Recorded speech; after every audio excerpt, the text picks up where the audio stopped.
সকাল সকাল ব্রেকফাস্টের প্লেটটা দেখে বোঝাই যাচ্ছে এটা একটা উইকেন্ডের ব্রেকফাস্ট। আর আর আজকের ব্লগটাও উইকেন্ডেরই হতে চলেছে। আর ব্রেকফাস্ট করার পর আর সময় নিইনি, চটপট করে সব কাজ সেরে লাঞ্চ সেরে বেরিয়ে পড়েছিলাম। একটু বাড়ির সামনেই একটা ফেস্টিভ্যাল হচ্ছে।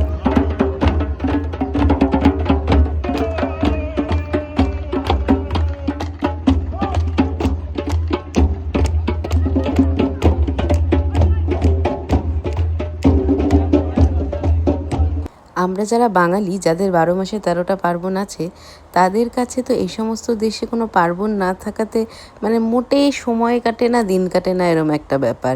যাই হোক, তবে যে কোনো ফেস্টিভ্যাল এদেশের হলে তখন মনে হয় যে যাই, আর সেটা যদি পরে উইকেন্ডে তাহলে তো কোনো কথাই নেই। চেষ্টা করি অ্যাটেন্ড করার, কারণ মনে হয় ওই যে ১২ মাসে ১৩ পার্বণের হয়তো সেই স্বাদটা মিটবে না, তবে ওই আর কি দুধের স্বাদ ঘোলে মেটানো চেষ্টা। কিন্তু যদিও সেই চেষ্টাও বৃথা হয়, তবুও আমরা ছাড়ি না, মানে কোনো রকম ফেস্টিভ্যাল হলে চেষ্টা করি হাতের কাছে হলে অল্প সময়ের মধ্যে পৌঁছে যাওয়া গেলে একদম চলে যেতে। তো সেরকমই সেদিন এই উইকেন্ডে গেছিলাম, একটা ছোট্ট একটা ফেস্টিভ্যাল হচ্ছিল, সেটা দেখতেই গেছিলাম। আর তার থেকেও বড় কথা হচ্ছে এখানে যারা পরিচিত আছে তাদের সাথে এই সময়তেই একটু দেখা সাক্ষাৎ হওয়া যায়। এছাড়া তো সেইভাবে আর দেখা টাকা হয় না সব সময়, একটু পটলাক টটলাক হলে হয়, তাছাড়া তো সেরকম দেখা হয় না, সবাই সবার কাজে ব্যস্তই থাকে। তো এই সমস্ত ফেস্টিভ্যালগুলো হলে কি সবাই একটু আসে আর চেনা পরিচিত লোকেদের সাথে দেখা হয়। এখানে তো নিজের বলতে নিজের আত্মীয় স্বজন মা বাবা কেউই নেই, এরাই হচ্ছে নিজের। তো সেজন্য এদের সাথে একটু দেখা হলে দু চারটে গল্প হয়, হাহা হিহি হয়, মনটা ভালো হয়ে যায়। আর সবথেকে বড় কথা, আমরা যারা লোকজন নিয়ে চলতে ভালোবাসি, যারা একেবারেই একা থেকে অভ্যস্ত নই, তাদের এরকম বিদেশ বিভূতিতে এসে এই সমস্ত ছোটোখাটো গ্যাদারিংগুলোতে না গেলে মোটে হজম হবে না।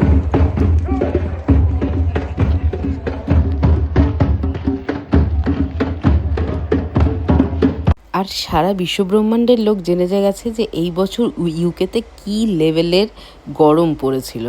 তার মধ্যে এরকম একটা সুন্দর ফেস্টিভ্যাল হবে, আমরা তো প্রথমে ভাবছিলাম গরমে যাবো কী করে, তারপরে দেখলাম যে সেই দিন তুলনামূলক অন্যান্য দিনের থেকে রোদের তাপটা একটু কম ছিল, যেই জন্য একটু বেরোনো গেছে। তাও